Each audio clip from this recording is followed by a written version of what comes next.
오늘 우리에게 주신 하나님의 말씀은 요한계시록 3장 7절에서 13절 말씀입니다. 빌라델비아 교회의 사자에게 편지하라. 거룩하고 진실하사 다윗의 열쇠를 가지신 이 곧 열면 닫을 사람이 없고 닫으면 열 사람이 없는 그가 이르시되 볼지어다 내가 내 앞에 열린 문을 두었으되 응이 닫을 사람이 없으리라. 내가 내 행위를 아노니 내가 작은 능력을 가지고서도 내 말을 지키며 내 이름을 배반하지 아니하였도다. 보라 사탄의 회당 곧 자칭 유대인이라 하나 그렇지 아니하고 거짓말하는 자들 중에서 몇을 내게 주어 그들로 어두고 내 발 앞에 절하게 하고 내가 너를 사랑하는 줄을 알게 하리라. 내가 나의 인내의 말씀을 지켰은즉 내가 또한 너를 지켜 시험의 때를 면하게 하리니 이는 장차 온 세상에 임하여 땅에 거하는 자들을 시험할 때라. 내가 속히 오리니 내가 가진 것을 굳게 잡아 아무도 내 면류관을 빼앗지 못하게 하라. 이기는 자는 내 하나님 성전의 기둥이 되게 하리니 그가 결코 다시 나가지 아니하리라. 내가 하나님의 이름과 하나님의 성 곧 하늘에서 내 하나님께로부터 내려오는 새 예루살렘의 이름과 나의 새 이름을 그 위에 기록하리라. 비 있는 자는 성령이 교회들에게 하시는 말씀을 들을지어다.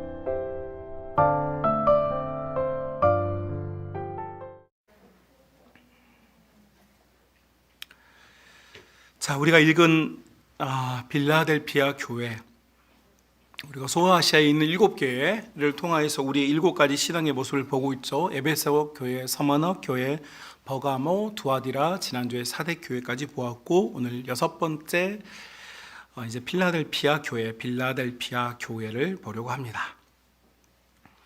여러분, 이제 우리가 함께 읽었잖아요. 근데 함께 읽으면서 여러분이 뭘 좀 느끼신 게 있으셨으리라고 제가 추측을 하는데 뭘 좀 느끼셨나요?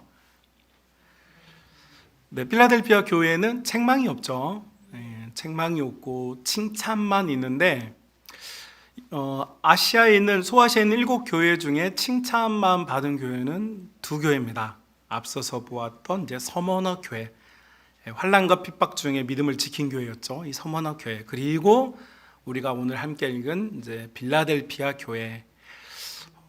이 빌라델피아 교회 이제 2교회인데 이 2교회를 잠깐 비교하면 오늘 여러분과 나누려고 하는 말씀이 진짜 재미있어져요. 자, 서머너 교회로 잠깐 가볼까요?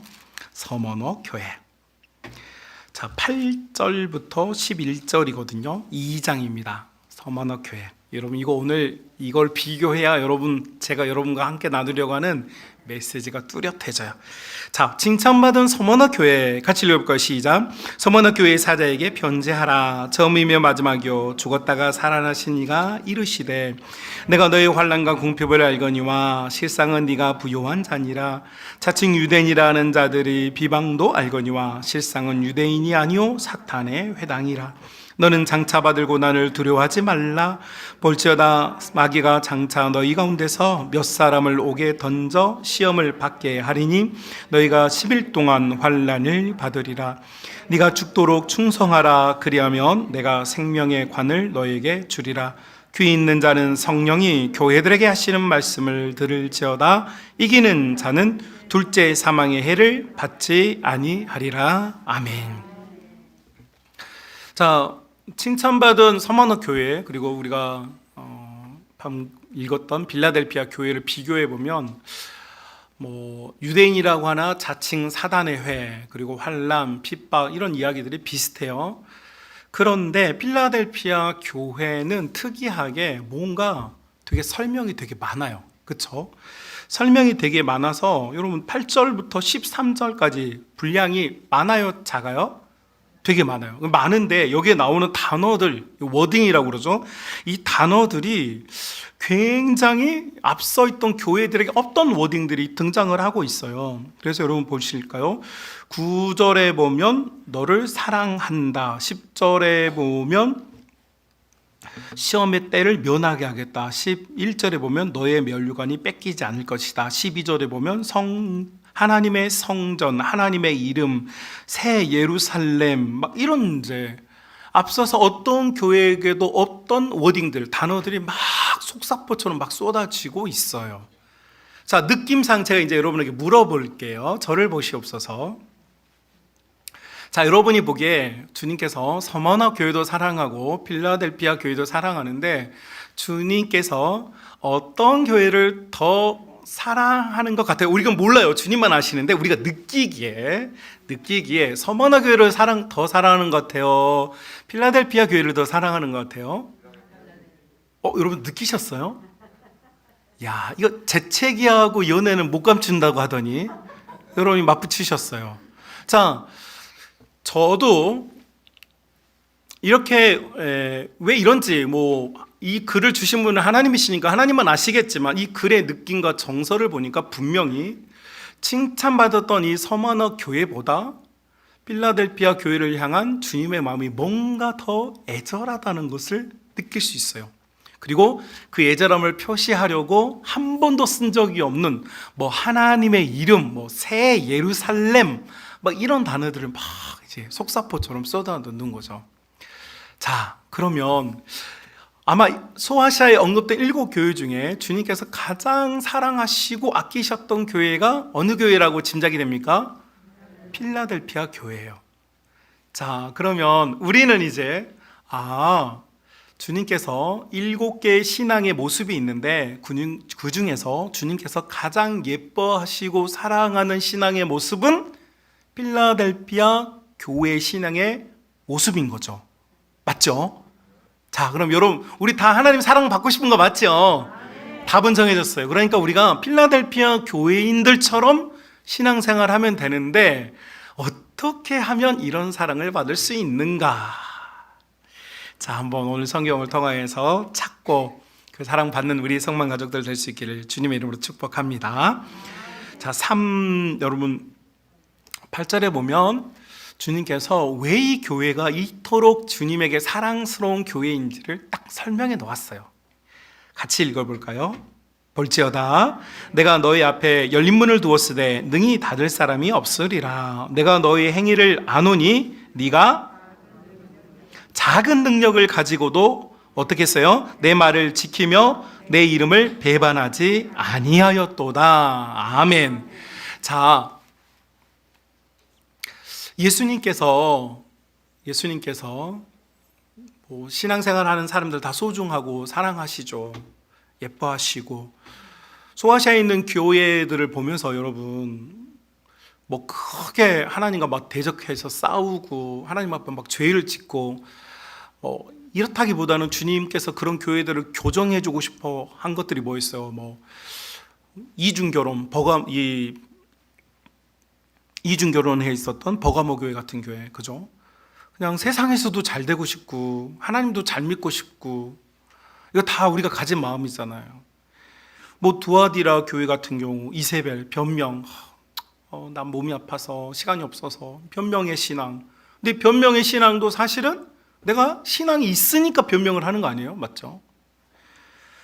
또 서머나 핍박받는 교회였고 에베소 교회는 신앙생활을 하다가 기도를 잃어버려서 처음 사랑을 잃어버려서 기도를 잃어버리면 소망을 잃어버리니까 기도를 통해 소망을 살려내라고 이렇게 하면서 보면 주님께서 말씀하신 교회들의 특징은 이 교회들이 주님에게서 벗어나서 완전히 망할 자들이고 저주받은 자들이 아닌 거예요. 교회들인데 주님께서 뭔가를 교정해주고 싶어하고 바꿔주고 싶어 했어요. 그러니까 주님께서는 7교회를 다 벌하고 내팽개치는 것이 아니라 7교회를 모두 다 주님께서 세우신 교회를 모두 다 사랑하신 줄로 믿습니다. 그런데 그 교회들 중에 어떤 교회는 순교자들이 배출된 교회들이 있었잖아요. 그죠? 에베소 교회, 서머나 교회, 그리고 버가모 교회도 이중 결혼했지만 주님을 위하여 순교를 각오하고 순교했던 교회잖아요. 두아디라 교회도 선교를 엄청 많이 했던 교회고, 이런 교회들 이게 우리 신앙의 모습이거든요. 어떤 사람은 순교를 각오하기도 하고, 어떤 사람은 정말 열심히 물질을 들여 섬기기도 하고, 어떤 사람은 교회를 기도로서 견뎌낸 사람들이 있고, 이게 다 우리의 모습이에요. 근데 그 중에서 주님께서 제일 예뻐하는 모습이 있다는 거예요. 제일 예뻐하는 모습. 그런데 많은 성도들이 놓치고 있는 모습, 필라델피아의 교회의 모습, 그 모습은 무엇이었을까? 바로 작은 능력을 가지고 있었다라는 거예요. 작은 능력. 여러분 3장 8절에서 작은 능력으로 이 교회가 뭐 했느냐? 주님의 말씀을 지켰고 주님의 이름을 배신하지 않았다 이렇게 말해요.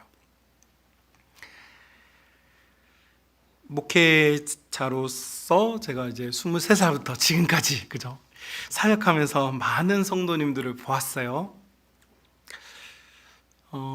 성도들은 나름 다 기준이 있어요. 자기의 기준, 제 기준 말고 자기가 생각하는 신앙생활이라는 기준이 있는 것 같아요. 그리고 2000년대가 넘어서면서 한국교회 성도들은 그 기준이 점점 더 양극화가 된 것 같아요. 어떤 성도들은 이런 거죠. 기준이 굉장히 높아서 거의 베드로, 거의 사도 바울 이런 사람들이 기준이에요. 그래가지고 기준이 너무 높으니까 늘 그 기준에 보면 내가 어떻게 보여? 한없이 부족해 보이는 거죠. 한없이 연약하고 한없이 부족하고 한없이 답이 안 나오고 뭐 그 기준에 내가 전혀 맞지 않는, 그래서 어떻게 하냐면 늘 자책하는 거예요. 나는 왜 이것밖에 안 될까? 난 이 정도밖에 안 될까? 나는 산다고 열심히 살았는데 나는 왜 이 정도일까? 막 이런 이제 신앙의 자책들이 있어요. 또 하나의 기준이 있는데 어떤 성도들은 양극화가 일어나면서 어떤 성도들은 그저 주일에 교회 한번 오는 것만으로도 자기가 신앙생활을 잘하고 있다고 생각하는 썬데이 크리스찬의 신앙의 모습으로 자기의 신앙의 기준을 완전히 확 낮추어 놓는 거죠. 그러면서 하는 말이 미국 사람들도 캐나다 사람들도 유럽 사람들도 일주일에 한 번 교회 가는데 나도 일주일에 한 번 교회 가면 되지 않아? 그러니까 나는 정상적인 기독교인이다 이렇게 생각을 하는 거예요. 물론 우리 성만 가족들은 아마 전자 쪽일 거예요. 아마 높은 기준이 있어서 괴로운 사람들이죠. 신앙의 기준이 이렇게 양극화되다 보니까 어떤 사람들은 늘 자기를 자책하며 살고 어떤 사람들은 교만하여져서 아무런 신앙적인 도전 없이 지금 사는 것 같아요. 그래서 중간이 없어요. 지금 보니까 중간이 없어. 자, 이렇게 중간이 없는 신앙의 기준이 아주 높거나 아주 낮아져 버린 시대 속에 주님께서 우리에게 이제 신앙의 기준을 하나를 제공을 해요. 그게 뭐냐니까 필라델피아 교회이다. 이 교회는 큰 능력, 큰 권세, 큰 힘을 가지고 큰 일을 한 교회가 아니에요.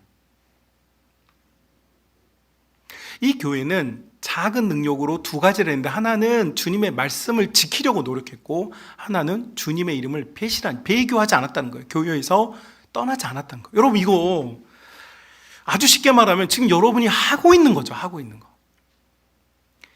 주님께서 정말 기뻐하고 사랑하는 교회의 모습은 날마다 순교를 각오해서 날마다 죽어나가는 교회, 파산 직전까지 자기의 재산을 다 몰수해가지고 뭔가를 하는 사람들이 아니라 정말 연약하고 부족해 보이는 작은 능력, 작은 믿음을 가졌지만 어떻게 하느냐?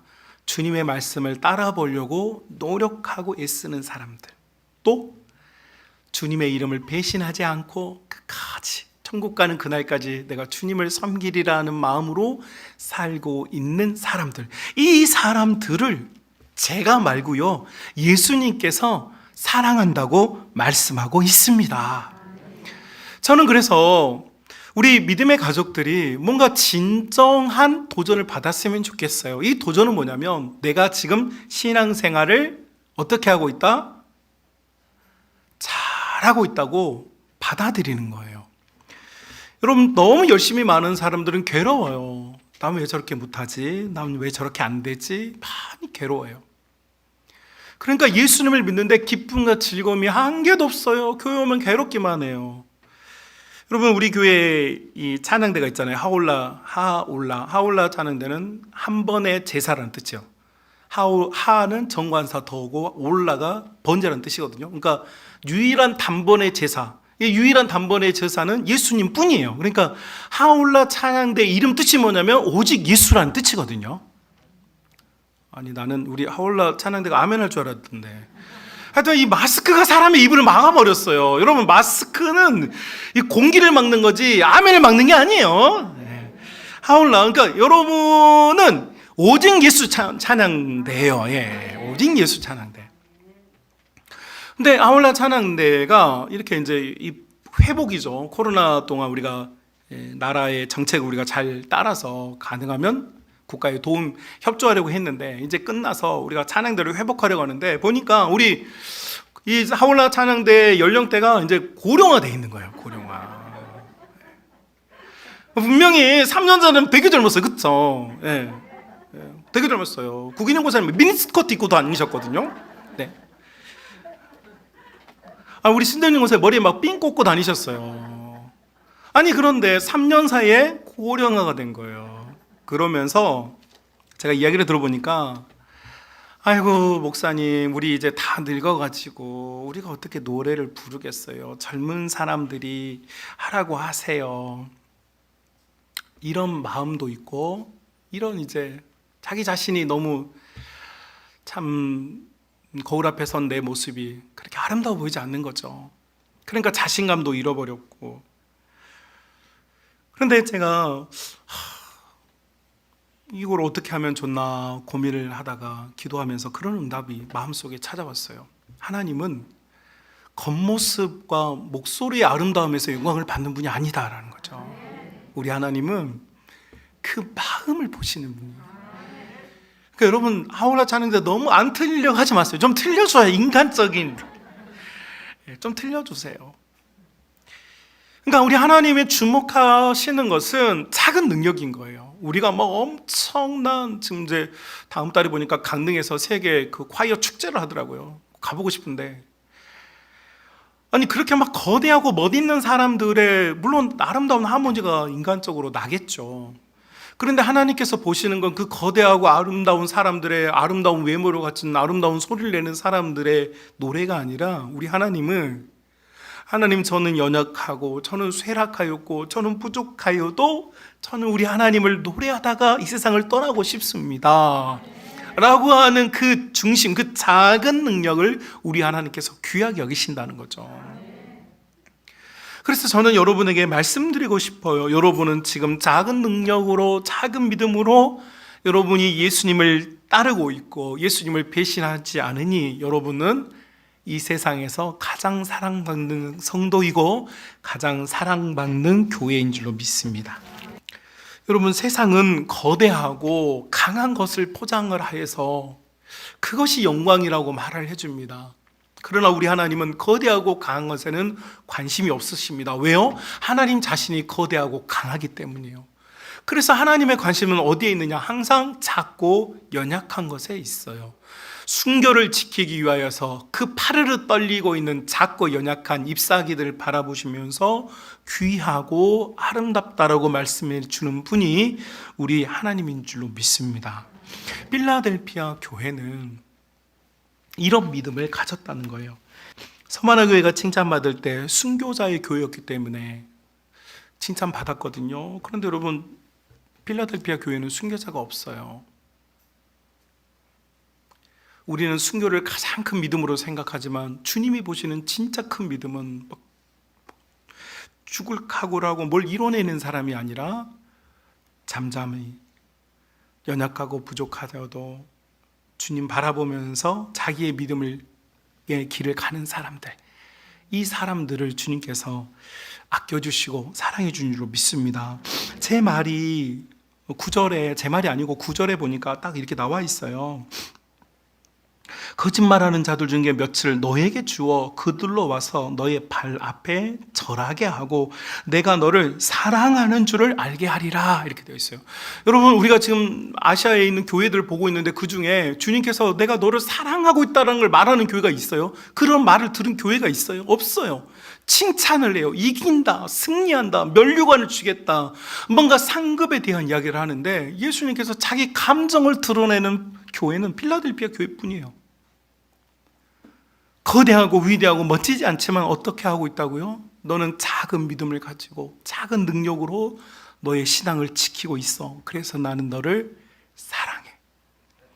세상 모든 것이 네가 패배자라고 말하고 세상 모든 것이 네가 별볼이 없다고 말하고 너는 연약하고 쇠락해졌고 아무것도 아닐지라도 예수님을 믿는 믿음이 있는 자, 예수님의 이름을 배신하지 않고 천국 갈 때까지 붙잡으려고 하는 자, 그 자를, 그 사람을, 그 성도를, 그 교회를 내가 사랑한다. 그리고 많은 사람들 앞에서 특히 너희를 핍박하고 괴롭히는 자들 앞에서 내가 얼마나 너희를 사랑하는지를 알게 할 것이다.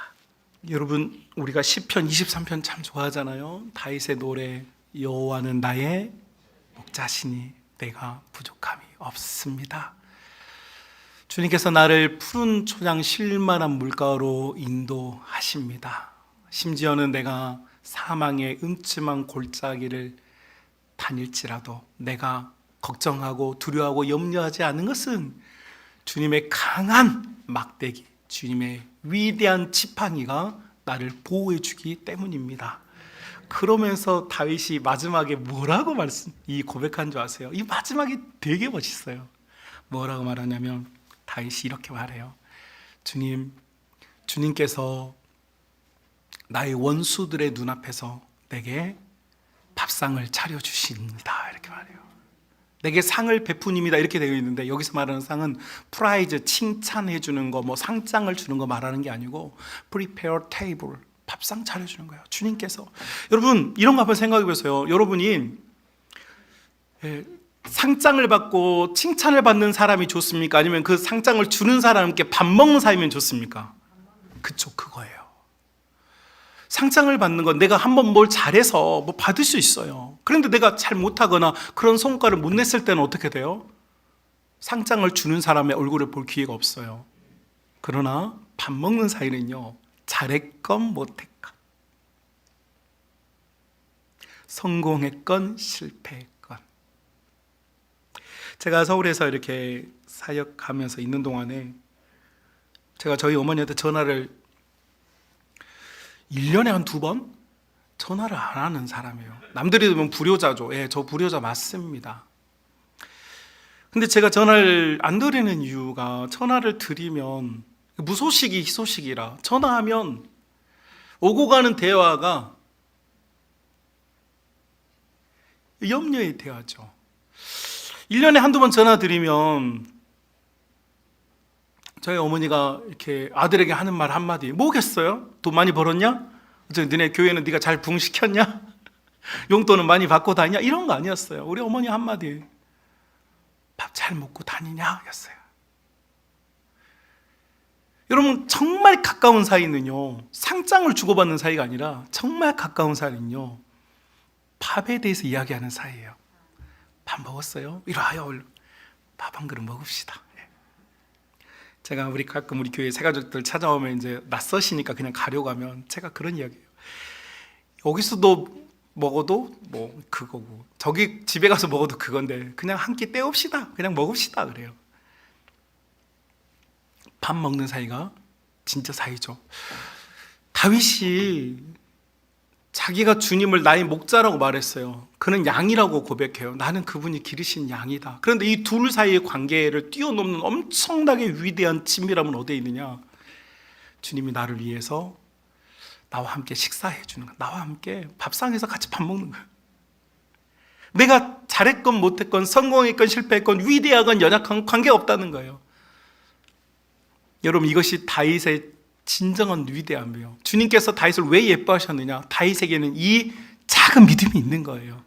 주님은 내가 잘했을 때 칭찬하는 존재가 아니고, 주님은 나와 함께 지금도 식사하시면서 얼른 꼭꼭 씹어 먹어라, 힘을 내봐라, 그거 맛있더라, 먹어봐라 라고 하시는 분이 우리 예수님인 줄로 믿습니다.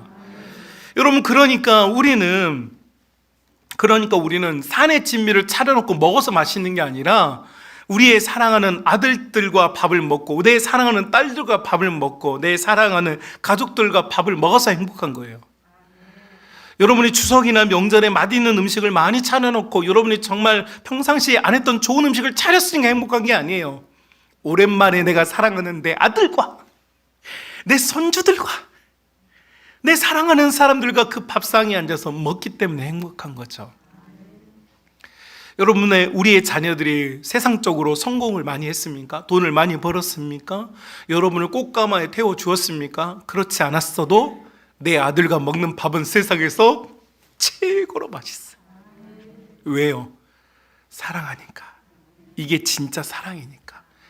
자, 다윗이 주님 앞에 나는 주님과 밥 먹는 사이입니다 라고 고백한 것을 그대로 오늘 성경이, 예수님께서 그 말을 그대로 해주는 거예요. 너를 핍박하는 자들, 너를 괴롭혔던 자들 앞에서 내가 너를 얼마나 사랑하는지 내가 알게 하겠다.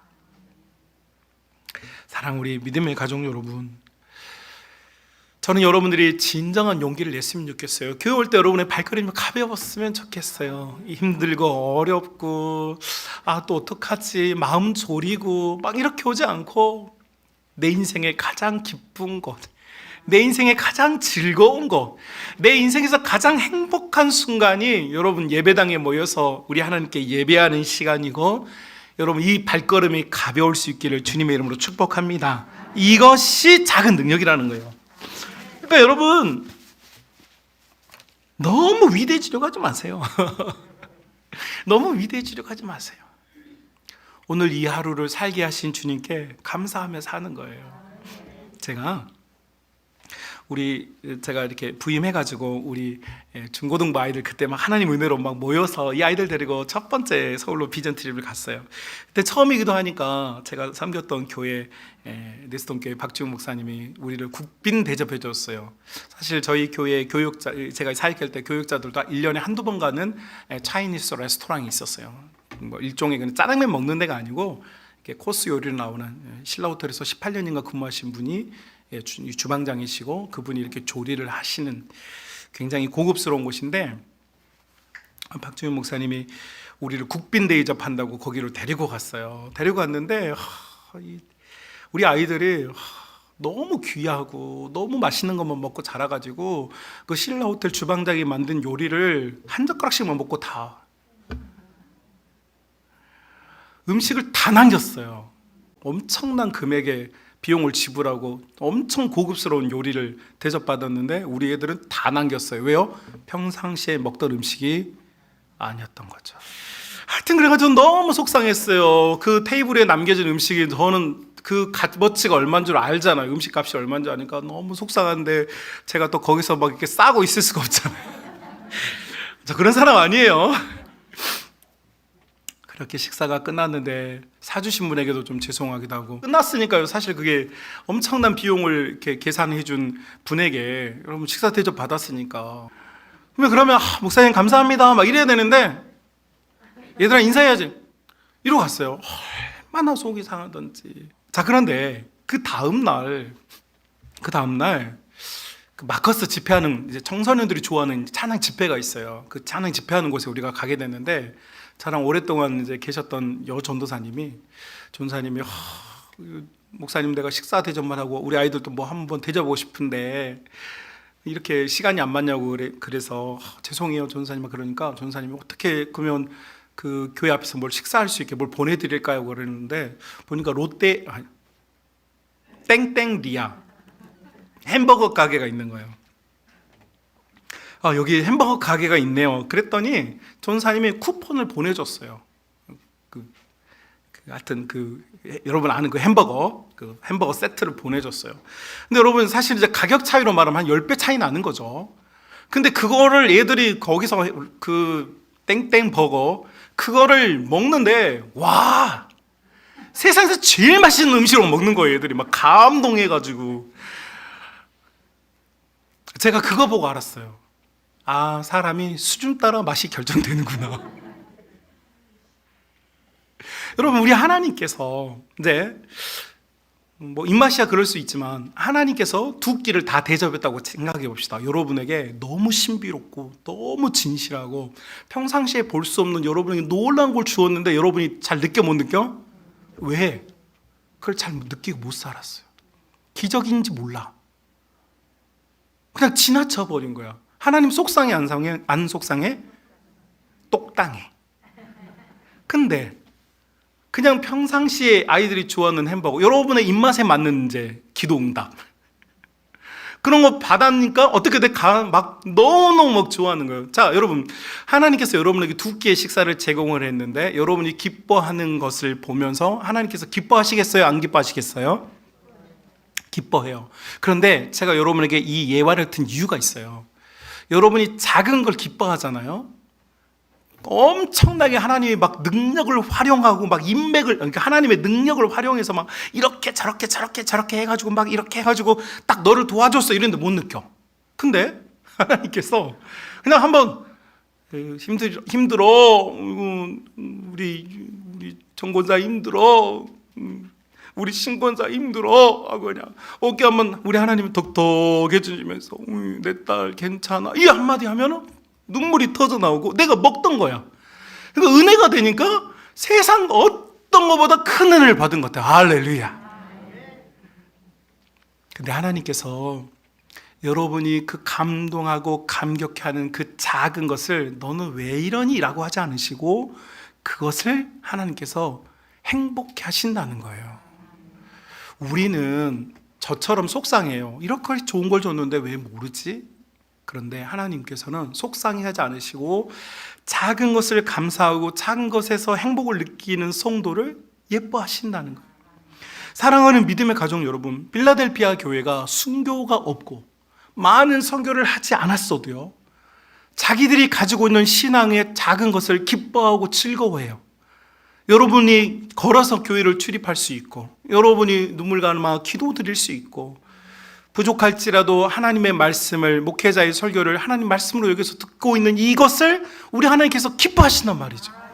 여러분이 행복해하고 즐거워하는 것을 우리 주님이 기뻐하세요. 그래서 그 교회를 향하여서 우리 하나님께서 나는 네가 제일 좋아 그런다는 거죠. 사랑하는 우리 믿음의 가족 여러분, 우리의 신앙이 너무 위대해지고 우리의 삶이 너무 성공적으로 바뀌지 않더라도 지금 내가 우리 예수님을 믿고 있다는 이유만으로 행복을 느끼고 감사를 느끼고 있다면 여러분이 주님이 사랑하시는 최고의 성도인 줄로 믿습니다.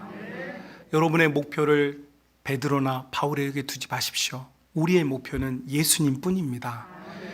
예수님은 연약하고 작고 슬퍼하는 자를 위로하시고 감싸주시고 그 곁에 함께 앉아있는 분입니다.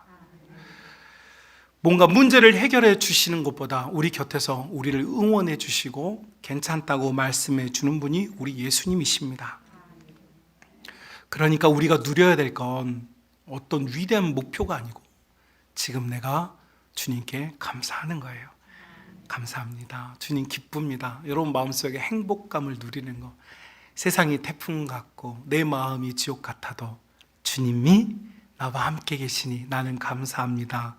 고백할 때 여러분 칭찬받았던 필라델피아 교회, 새 예루살렘, 하나님의 이름이 머무는 교회, 그 이름이 머무는 성도, 그것이 여러분이고 우리인 줄로 믿습니다.